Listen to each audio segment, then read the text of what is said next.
हम भारतीयों की परंपरा रही है कि किसी कार्य के शुभारंभ से पहले किसी अपने आराध्य की मंगलाचरण, स्तवन, वंदना, प्रार्थना या आदि का मंत्र पाठ करते हैं। भारतीय लोग जब भी किसी कार्य का शुभारंभ करते हैं तो उसके पहले मंगलाचरण या स्तवन, पाठ, अर्चना, वंदना या अपने आराध्य की सबसे पहले स्मरण करके ही शुरू करते हैं। उसी परंपरा के अंतर्गत हम अनिवार्य संस्कृत का पहले लेसन में वंदना पाठ जो दिया गया है, यह 9th के लिए अति उपयोगी है क्योंकि संस्कृत खंड का प्रथम अध्याय है। तो कहते हैं कि पहला मंत्र इसका है, तेजोवसि तेजोमहि देहि, वीर्यमसि वीर्यमहि देहि, बलम असि बलमहि देहि, ओजो अस ओजोमहि देहि। हे ईश्वर, आप तेज के स्वरूप हो, इसलिए मुझे तेज प्रदान करो। आप वीर्य माने पराक्रम से युक्त हो, इसलिए मुझे पराक्रम प्रदान करो। आप बल से युक्त हो, इसलिए मुझे बल प्रदान करो। ओजोवसि, आप ऊर्जावान हो, ओजवान हो, मुझे भी ओज या ऊर्जा प्रदान करो। अस्तोमा सद्गमय, अगला मंत्र कहता है, असत्य से सत्य की ओर, तमसो मां ज्योतिर्गमय, अंधकार से प्रकाश की ओर, मृत्यु मां मृतम गमय, और मृत्यु से अमरता की ओर ले जाने वाला मार्ग हे ईश्वर मुझे प्रदान करो। फिर अगले मंत्र में कहा, यतो यतः समीहसे ततो नो अभयम कुरु, इस संसार में जिससे मुझे डर हो उस डर से मुझे मुक्त कर दो।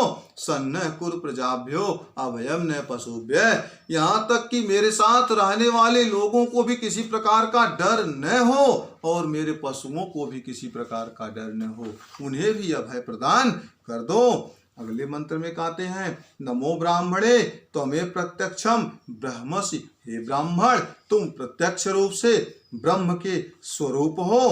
त्वमेव प्रत्यक्षम ब्रह्मा वदिष्यामि, इसलिए तुम्हें मैं प्रत्यक्ष स्पष्ट ब्रह्म कहता हूँ।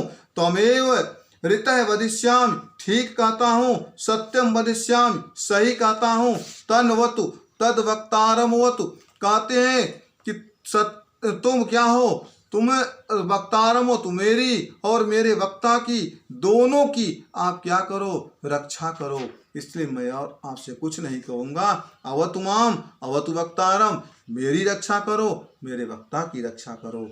एक बार फिर से इसको देखें, बड़ा मंत्र है, नमो ब्राह्मणे त्वमेव प्रत्यक्षम ब्रह्मस्मि, हे ब्राह्मण तुम प्रत्यक्ष ब्रह्म के स्वरूप हो। त्वमेव प्रत्यक्षम ब्रह्मा वदिष्यामि, तुम्हें प्रत्यक्ष ब्रह्म का स्वरूप माना जाता है। ऋतः वदिष्यामि, ठीक माना जाता है। सत्यम वदिष्यामि, सही माना गया है। तन्वावतु, आप मेरी, तद वक्तारमवतु, मेरे वक्ता की रक्षा करो। अवतु माम वक्तारम, और मेरे और वक्ता की दोनों की एक साथ रक्षा करो।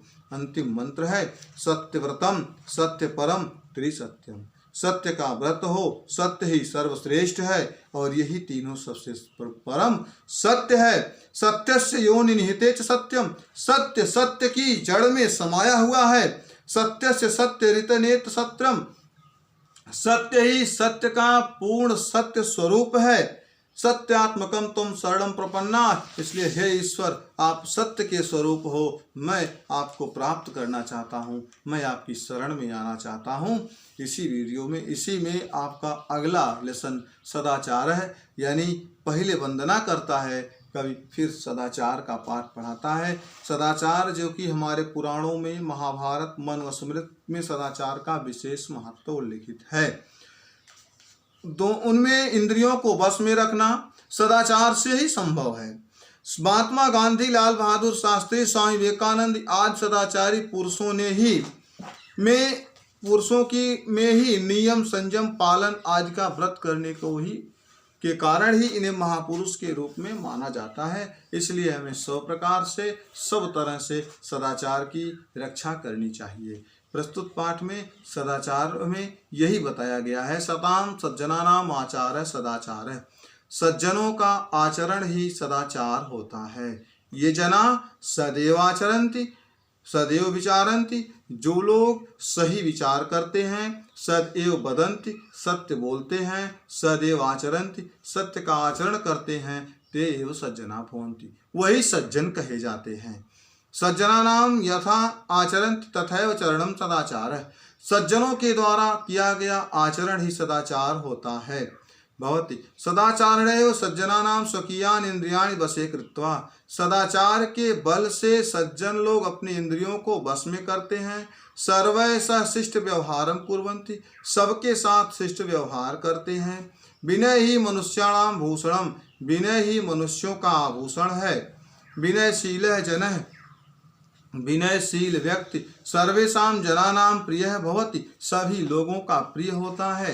विनय सदाचारात् उद्भवति। विनय सदाचार से ही उत्पन्न होती है।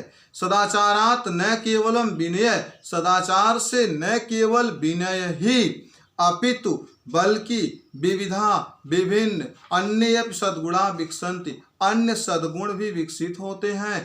तथा यथा धर्म धैर्यम। जैसे धैर्य, दाक्षिण्यम दक्षता, संयम संयम, आत्मविश्वास आत्मविश्वास, निर्भीकता निडरता।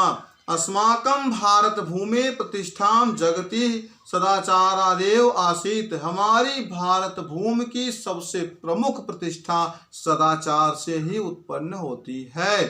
पृथिव्याः सर्वमानवानां स्व स्व चरित्रस्य भारतस्य सदाचार पारायणात् जना शिक्षेरन्।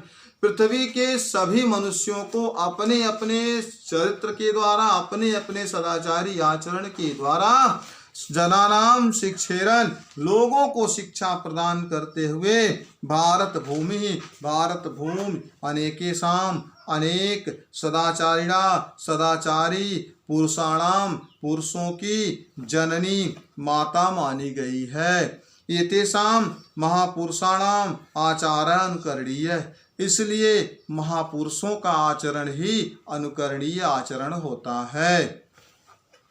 सदाचार नाम नियम संयमो पालन इंद्र संयमम।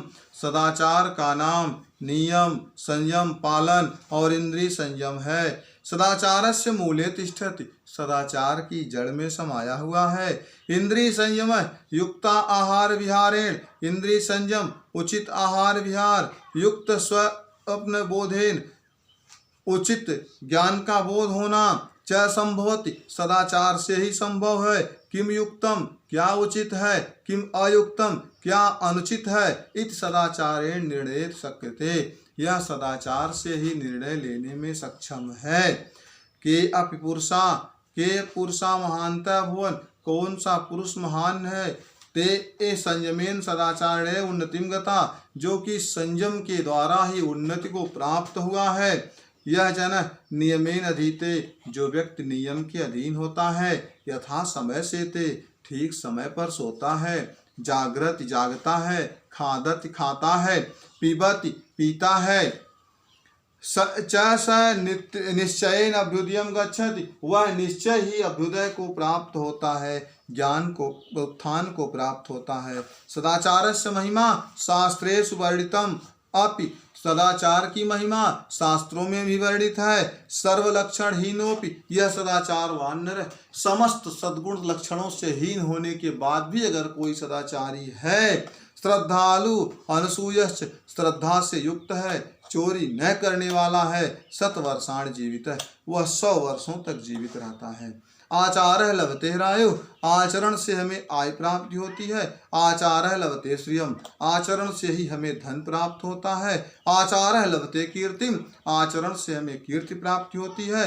आचार परमम धनम। आचरण ही सबसे श्रेष्ठ धन है। अतएव इसलिए सदाचार सर्वथा रक्षणीय है। इसलिए हमें सदाचार की हमेशा रक्षा करनी चाहिए। महाभारते अपि। महाभारत में सत्य एवं उत्तम यत।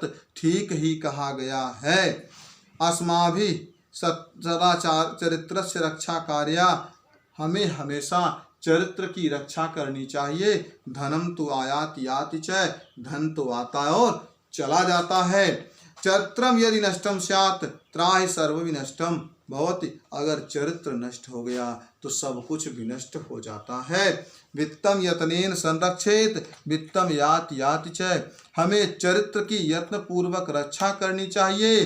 बाकी क्या है, धन तो आता और चला जाता है। अक्षीणो वित्तस्तु क्षीणो वित्तस्तु हतो हतः। अगर धन नष्ट हो गया तो हमारा कुछ भी नहीं गया, और यदि चरित्र नष्ट हो गया तो हमारा सब कुछ चला गया, अर्थात कुछ भी बचा नहीं।